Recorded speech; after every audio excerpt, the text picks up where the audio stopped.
السلام علیکم ورحمۃ اللہ وبرکاتہ. نحمده ونصلي على رسوله الكريم اما بعد فاعوذ باللہ من الشیطان الرجیم. بسم اللہ الرحمن الرحیم. رب اشرح لي صدری ويسر لي امری واحلل عقدۃ من لسانی یفقهوا قولی. رقاق القلوب. رقاق کا لفظ رقت سے ہے.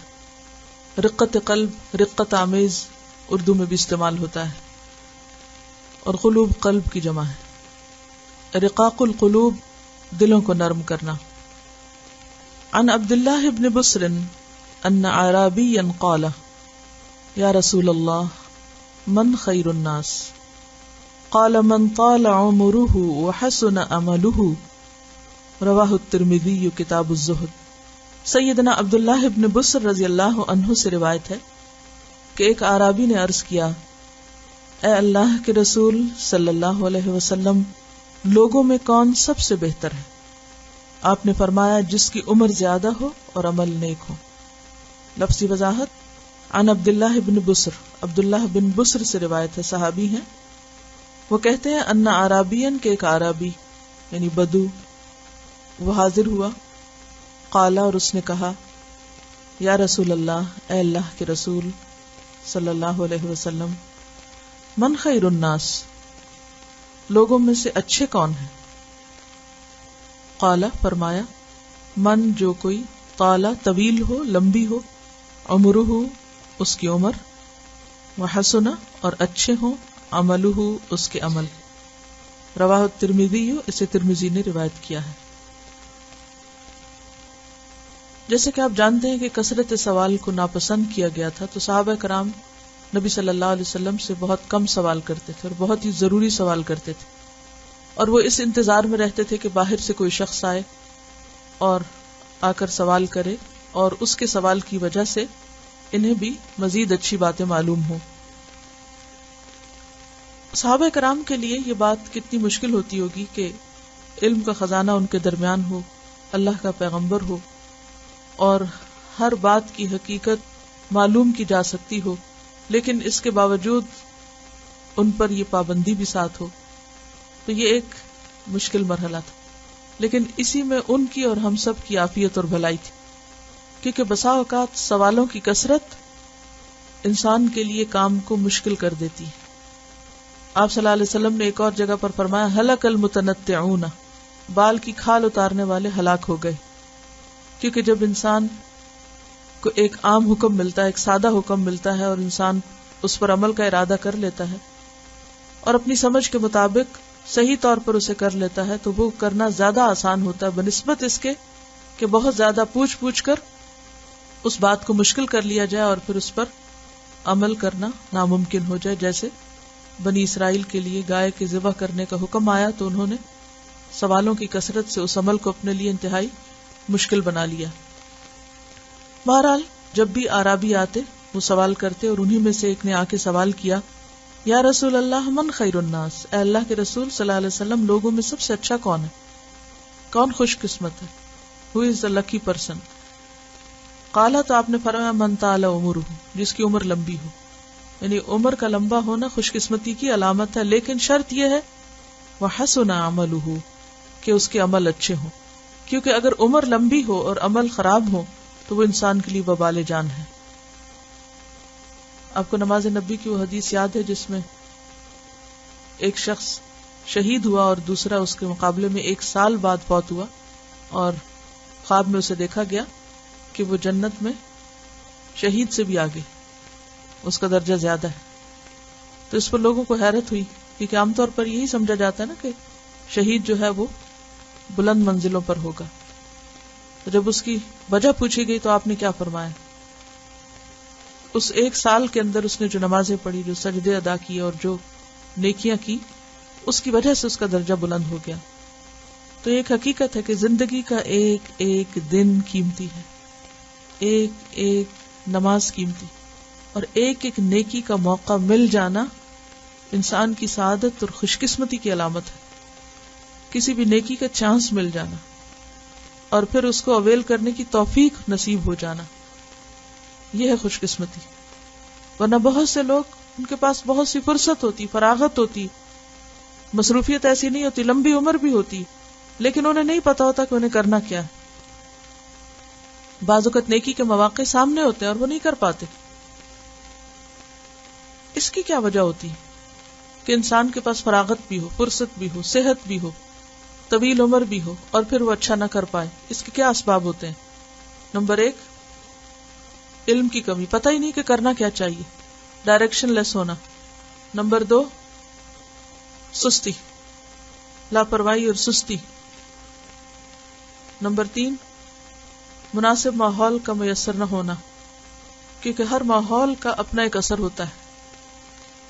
بعض اوقات آپ کچھ خاص لوگوں کے درمیان میں ہوتے ہیں تو آپ کے عمل کی قوت بڑھتی، آپ کو ایک پازیٹو فضا میسر آتی. اور بعض اوقات آپ وہی ہوتے ہیں لیکن ماحول وہ نہیں ہوتا تو آپ کا وقت ضائع ہو جاتا ہے، آپ کچھ بھی کرنے کے قابل نہیں ہوتے. تو اچھی صحبت، اچھی کمپنی اور اچھے لوگوں کا ساتھ انسان کے عمل کی قوت کو زیادہ کر دیتا ہے. اور غیر ضروری اور غیر مفید کاموں میں مشغول ہونا بسا اوقات انسان کے اچھے اعمال میں رکاوٹ کا سبب ہوتا ہے. اور کیا رکاوٹ ہوتی ہے اچھے عمل میں؟ اپنی صلاحیتوں کا اور اپنی قوتوں کا صحیح طور پر جائزہ نہ لینا اور ان کو اس کام میں نہ لگانا جس میں لگانے پر انسان زیادہ بہتر نتائج سامنے لا سکتا ہے. یعنی خود سے وہ کام نہ لینا جس کے انسان قابل ہو. اور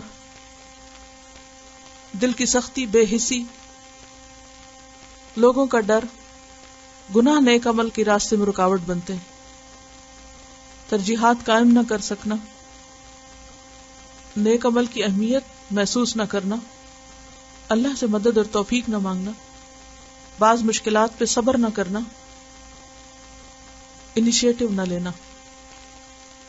بعض اوقات مواقع ہوتے ہیں، بہت سی دولت ہمارے سامنے ہوتی لیکن ہم آگے نہیں بڑھتے. اگر آپ دریا کے کنارے بھی کھڑے ہوں تو جب تک آپ آگے ہاتھ نہیں بڑھائیں گے پانی آپ تک خود اچھل کے نہیں پہنچے گا. تو بعض اوقات نعمتیں ہوتی ہیں لیکن آپ خود نہیں آگے بڑھتے. تو یہ اللہ کا قاعدہ نہیں، یہ فطرت کے خلاف ہے. جب تک آپ آگے نہیں بڑھیں گے کوئی چیز آپ تک نہیں پہنچے گی. تو بہت سے لوگ اس بات کے انتظار میں رہتے ہیں کہ دوسرے ان کو کچھ کہیں، دوسرے ان کو کچھ بتا دیں تو وہ کر لیں، اور اگر نہیں بتائیں تو وہ خود کچھ نہیں کرتے. اور یہ اکثریت کا حال ہوتا ہے. اور کیا رکاوٹیں ہوتی ہیں؟ گناہ، بری عادات، یہ تمام چیزیں. اپنی موجودہ حالت پر تسلی رکھنا کہ بس اتنا ہی ہمارے لیے کافی ہے اور جو ہم کر رہے ہیں یہی بہت ہے. یعنی اپنے اعمال پہ راضی ہو جانا اور موجودہ حالت کو اور موجودہ عمل کو بہت کافی سمجھ لینا، اپنے آپ کو نیک سمجھنا اور بہت خوش فہمی میں مبتلا رہنا. اور نیک عمل کے معاملے میں اپنے سے کم تر لوگوں کو دیکھنا لیکن اپنے سے آگے والوں کو نہ دیکھنا. جو نیکی کی توفیق یا موقع ملے اس کی قدر نہ کرنا، اس کی قدردانی نہ کرنا، اس پر شکر گزار نہ ہونا، کبھی راضی نہ ہونا. کیونکہ بہت سے لوگوں کی یہ عادت بھی ہوتی ہے کہ وہ کسی کام پہ راضی نہیں ہوتے، وہ ہر چیز کو اپنی شان اور شوکت کے مطابق نہیں سمجھتے. وہ کہتے ہیں کوئی بڑا سا کام ہو، کوئی پریسٹیجیس چیز ہو، کوئی بہت جس میں نام ہو، پھر تو وہ کریں گے. لیکن اگر کوئی معمولی کام ہے حالانکہ وہ نیکی کا ہے تو وہ نہیں کر پائیں گے یا نہیں کریں گے. حالانکہ ہر چھوٹی نیکی جو ہے اور چھوٹا چھوٹا عمل جو ہے وہ بڑے عمل کا راستہ کھولتا چلا جاتا ہے. اور سوچئے اللہ تعالیٰ کے بارے میں ایسی توقعات رکھنا کہ جن کی کوئی بنیاد نہ ہو، کوئی حقیقت نہ ہو. تو صرف طویل عمر کافی نہیں جب تک کہ انسان کا عمل اچھا نہ ہو، اور عمل اچھے میں بھی بہترین سے بہترین کی طرف انسان جانے والا ہو. تو زندگی کا ہر دن قیمتی، ہر گھنٹہ قیمتی، ہر موقع اہم ہے. کیونکہ زندگی جیسی دولت گھلتی چلی جا رہی، ہر دن ختم ہو رہا ہے، کم ہو رہا ہے. ٹال مٹول کرنا، دوسروں پہ ڈال دینا، یہ بھی ایک وجہ ہوتی ہے. کسی بھی کام پر فوری ریوارڈ اور فوری نتیجے کی امید رکھنا، اور اگر وہ نتیجہ فوری طور پر سامنے نہیں آیا تو مایوس ہو کر اس کام کو چھوڑ بیٹھنا. اب دیکھیے کہ کوئی بھی کام جب آپ شروع کرتے ہیں تو ضرور مشکل پیش آتی، اور بعض اوقات ابتدائی شکل کسی بھی کام کی اتنی مبہم ہوتی ہے کہ کوئی اس کی تصویر بنتی نظر نہیں آتی، کوئی اس کی شکل نظر نہیں آتی. اور اس کی مثال ایسے ہی ہے جیسے ایک بچہ ماں کے پیٹ میں ابتدائی سٹیج پر کیا ہوتا ہے. اللہ نے اس کو 3 پردوں کے اندر رکھا، اگر وہ ہماری ہتھیلی پہ پلتا تو ہم تو اٹھا پھینکتے کہ یہ کیا ہے، یہ تو گندگی کا ٹکڑا ہے. ہم اسے قبول نہ کرتے، ہم اسے نہ پالتے. تو ہم بسا اوقات چیزوں کی ظاہری یا وقتی یا فوری شکل کو دیکھ کر ججمنٹل ہو جاتے ہیں اور انتہائی قدم اٹھا لیتے ہیں، جلد دل برداشتہ ہو جاتے ہیں، جلد اس کو چھوڑ بیٹھتے ہیں، جلد ہمت ہار بیٹھتے ہیں. اگر ایک دروازہ بند ہو گیا تو وہیں بیٹھ جاتے ہیں اور یہ نہیں سوچتے کہ دوسرے راستے میں ہو سکتے اس سے بڑی بھلائی ہو. ہمیشہ چلتے رہنا چاہیے. بیٹھنے والے تو پھر بیٹھ ہی جاتے ہیں. آپ نے اکثر بوڑھوں کو دیکھا ہوگا کہ جن کی ساری ہمتیں جواب دے جاتی ہیں پھر بھی کچھ نہ کچھ لگے رہتے ہیں، چلتے رہتے ہیں، اپنے چھوٹے چھوٹے کام اٹھ کے خود کرتے رہتے ہیں. اگر انہیں کہا جائے کہ آپ آرام کر لیں یا کام نہ کریں تو وہ کیا کہتے ہیں، کیا جواب دیتے ہیں؟ بیٹھ گئے تو پھر بیٹھ ہی جائیں گی. چلتے رہنے میں ہی بھلائی. اور یہ بہت بڑی حقیقت ہے کہ واقعی چلتے رہنے سے ہی انسان چلتا رہتا ہے، چاہے تھوڑا چلے، آہستہ چلے، لیکن چلتا رہے. تو جلد نتائج کی توقع جو ہے یہ بہت بڑی رکاوٹ ہے انسان کے عمل میں. یہ بتانے کی مسز آگا کہ میئر جو ہے وہ 90 ایئرز اولڈ ہے اور اب بھی کام کرتی ہیں. کسی نے ان سے پوچھا کہ آپ ریٹائر کب ہوں گی تو ان کا کہ ریٹائر ہو کے کیا کرنا، یعنی ان کے ریٹائر ہونے سے لوگوں کو کیا فائدہ پہنچے گا. اور کچھ لوگ ریٹائرمنٹ کا انتظار کرتے رہتے ہیں، گنتے رہتے ہیں اتنے سال رہ گئے تو پھر گھر بیٹھ کے کھائیں گے. کیونکہ کام کی صلاحیت بڑھاتا ہے، یعنی جس کام کو بھی آپ چھوڑ دیں گے اس کے کرنے کی صلاحیت ختم ہوتی چلی جائے گی، اور جو آپ کرتے چلے جائیں گے مشکل میں بھی کریں گے تو راستہ بنتا چلا جائے گا. سیلف پٹی بھی ایک بہت بڑی ریزن ہے جو انسان کو کام سے روک دیتی ہے. اپنے اوپر ترس کھاتے رہنا، محرومیوں کا احساس رہنا، کسی چیز کی زندگی میں اگر کمی ہے تو اسی کے بارے میں سوچتے رہنا کہ یہ کیوں ہے. کام میں اپنے سے آگے والوں کو نہ دیکھنا، نعمتوں میں اپنے سے آگے والوں کو دیکھنا. حالانکہ جس کسی کو بھی کوئی نعمت ملی ہے اس کے ساتھ اس کو مسائل کا ڈھیر بھی ملا ہے، اور ہم صرف ظاہریت کو دیکھتے نا کہ فلاں کو تو فلاں چیز کتنی زیادہ مل گئی، لیکن یہ نہیں دیکھتے کہ اس کے پردے کے پیچھے کتنے پرابلمز ہیں. حرکت میں برکت ہے اور چلتی کا نام گاڑی، اور چلتے ہی رہیے. جو گاڑیاں چلتی نہیں ان کو کہاں جا پھینکتے ہیں. بعض اوقات ہم چینج ایکسپٹ نہیں کرتے، ہم اپنے لیے کچھ رول ڈیفائن کر لیتے اور ان سے نہیں ہٹنا چاہتے، اس سے ہٹ کر کوئی اور ذمہ داری نہیں قبول کرنا چاہتے. روٹین کے عادی ہو جاتے ہیں. ہم سمجھتے ہیں کام اسی کا نام ہے، کسی اور چیز کا نام کام نہیں، یا اس کو ہم نیکی نہیں سمجھتے. اس سے بھی پھر مشکل پیدا ہوتی. اڈاپٹیبلٹی نہیں ہوتی جن لوگوں میں، وہ پھر کچھ زیادہ کام نہیں کر سکتے. کبھی موسم کی شکایت لے بیٹھنا، کبھی نئے ماحول کی، کبھی اس مشکل کی، کبھی اس کی، بس انتظار میں ہی پڑے رہنا کہ حالات درست ہو جائیں گے تو پھر بہت کچھ کر لیں گے. سوچتے ہی رہنا اور کر کے کچھ نہ دینا. تو خیر الناس، سب سے اچھے لوگ جو اچھے عمل کریں. اور خلق الموت والحیات لیبلوکم ایکم احسن عملا، کیونکہ اللہ سبحانہ وتعالی نہ کسی کی شکل دیکھے گا نہ کسی کا مال، وہ تو دل دیکھے گا اور اعمال. ان اللہ لا ينظر الى صورکم واموالکم ولکن ينظر الى قلوبکم واعمالکم. عمل سے خالی انسان تو بس ایک اسٹیچو کی طرح ہوتا ہے. اسٹیچو دیکھا ہوگا، کہیں ڈمی دیکھی ہوگی، کتنی خوبصورت ہوتی ہیں ڈمیاں. اسٹیچوز کو کتنا خوبصورت بنایا جاتا ہے، لیکن جب آپ ان کے قریب جاتے ہیں تو کیا ہوتا ہے، کس فائدے کے ہوتے ہیں؟ تو الٹے بوجھ ہوتے ہیں. اسٹیچوز ہیں، جس طرح اسٹیچوز کے اندر کوئی حرارت نہیں، کوئی زندگی نہیں، کوئی سوچ نہیں، کوئی انتھوزیازم نہیں، کوئی موٹیویشن نہیں، تو یہ اپنے آپ کا خود دشمن ہونا ہے. بس کچھ بھی کر لیں، چھوٹا کریں یا بڑا کریں، وہ نظر پیدا کرے کہ جس سے انسان کو اچھے کام نظر آئیں، وہ نظر مانگے اللہ سے. کچھ ایسے لوگ ہوتے ہیں جن کے پاس کام زیادہ ہے اور وقت نہیں، اور کچھ ایسے ہیں جن کے پاس ڈھیروں وقت ہے مگر کام نہیں. فرق کس چیز کا ہے؟ سوچ کا ہے. اگلی حدیث ہے ان ابی امامہ یقول سأل رجل النبی صلی اللہ علیہ وسلم فقال ما الاثم فقال اذا حك في نفسك شيء فدعه قال فما الايمان قال اذا ساءتك سيئتك وسرتك حسنتك فانت مؤمن. رواہ احمد. سیدنا ابو امامہ رضی اللہ عنہ سے روایت ہے، وہ کہتے ہیں ایک شخص نے رسول اللہ صلی اللہ علیہ وسلم سے پوچھا کہ گناہ کیا ہے. آپ صلی اللہ علیہ وسلم نے فرمایا تمہارے دل میں کسی عمل کے بارے میں کھٹک پیدا ہو تو اس کو چھوڑ دو. اس نے پوچھا تو ایمان کیا ہے؟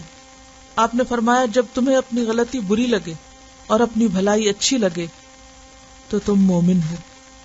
لفظی وضاحت ان ابی امامہ تھا، ابو امامہ سے روایت ہے، یقول کہتے ہیں سأل سوال کیا، رجل ایک شخص نے، النبی نبی صلی اللہ علیہ وسلم سے، فقال تو اس نے پوچھا مل اسم گناہ کیا ہے؟ فقال تو آپ نے فرمایا اذا حک فی نفسک شیء جب کھٹکے تیرے دل میں کوئی چیز کہ یہ ٹھیک نہیں، فدعہ تو اس کو چھوڑ دو، شک والی چیز کو چھوڑ دو. قال فما الایمان پوچھا ایمان کیا ہے؟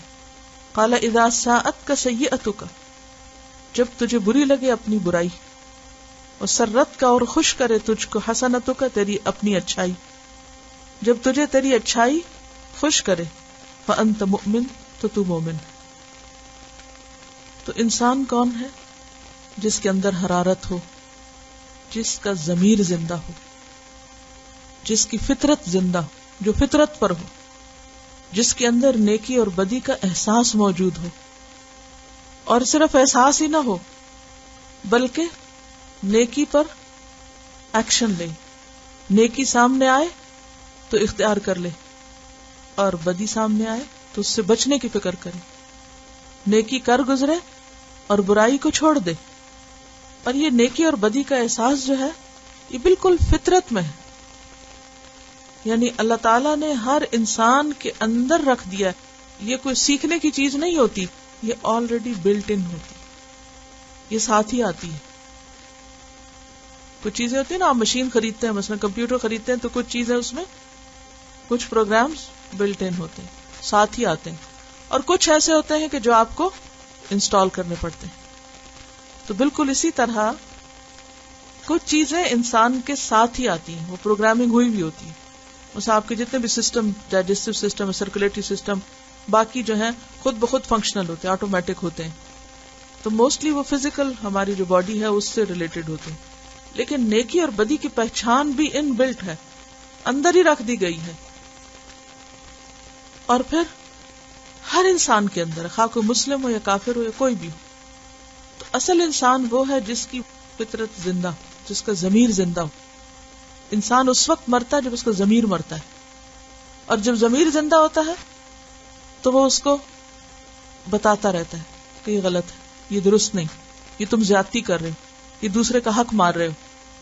اس کے اندر پنچ کرتا ہے، اس کو خیال آتا ہے. اب خیال آنے کے بعد نیکی کس چیز کا نام ہے کہ انسان اس آواز کو سن لے اور وہ کر لے جو اچھا ہے، اور رک جائے اس سے، چھوڑ دے اس کو ہر قیمت پہ جو برا ہے. یہی زندہ ہونے کی پہچان. کیا کہ نیکی کا موقع آئے تو نیکی کر لے، اور نیکی اس کو خوش کر دے. مثلا سچ بولنا خواہ مشکل ہو لیکن بول کر اس کو اطمینان اور خوشی کا احساس ہو. صدقہ کرنا بھلے مشکل ہو لیکن کر کے ایک راحت. کوئی بھی نیکی چھوٹی ہو یا بڑی، جب وہ کر لے تو اس کے بعد وہ جو خوشی کا احساس ہے، اس احساس کا موجود ہونا اور اس خوشی کو انجوائے کرنا، یہی دراصل زندہ ہونے کی دلیل ہے. کیونکہ جو زندہ ہوگا اسی کے اندر گناہ کھٹکے گا، جو زندہ ہوگا اسی کو برائی بری لگے گی. بالکل ایسے ہی جیسے آپ ایک حساس دل رکھتے ہوں تو کوئی بھی کریہ منظر آپ کو سخت تکلیف دیتا ہے، آپ اسے دیکھ نہیں سکتے. کوئی بری اسمیل آپ برداشت نہیں کر سکتے، کوئی غلط چیز آپ سن نہیں سکتے، آپ کے دل پہ گراں ہوتی ہے، آپ اس مجلس میں بیٹھ نہیں سکتے کیونکہ آپ کا دل زندہ ہے. تو گناہ یہی ہے کہ ایک غلط بات آپ نے سنی اور آپ کے دل کو بے چینی لگ گئی، یا آپ کے منہ سے نکلی اور آپ کو بے چینی لگ گئی، اور آئندہ کے لیے توبہ کی کہ مجھے یہ نہیں کرنا، میں اس سے باز آئی.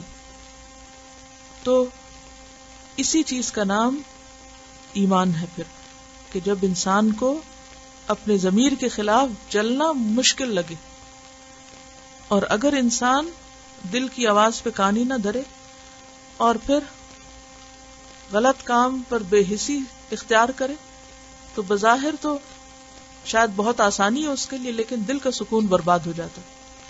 تو مومن جو ہے وہ ایک پرسکون انسان ہوتا ہے، اندر سے مطمئن ہوتا ہے، اور جس کے اندر ایمان زندہ نہیں اس کے اندر ہر وقت ایک بے چینی لگی رہتی ہے اگر ضمیر ابھی تک سے. تو ایک درجہ ہے ایمان کا درجہ.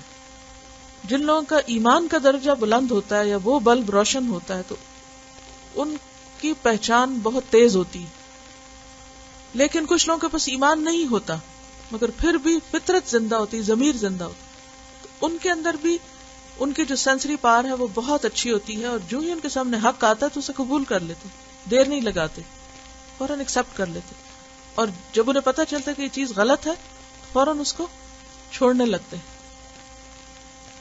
تو پچھلی حدیث میں اچھے عمل کی بات تھی، اور یہاں مزید اس کو کھول کے بتا دیا گیا کہ نیکی کا اپوزٹ کیا؟ گناہ. اور گناہ کیا ہے؟ ہر وہ غلط کام جو کرتے وقت انسان کے دل بے چین ہو جائے. اور ایمان کا معیار کیا ہے؟ کہ نیکی کر کے انسان خوش ہو جائے اور برائی بے چین کر دے، کیونکہ برائی ضمیر کے خلاف چلنا ہے.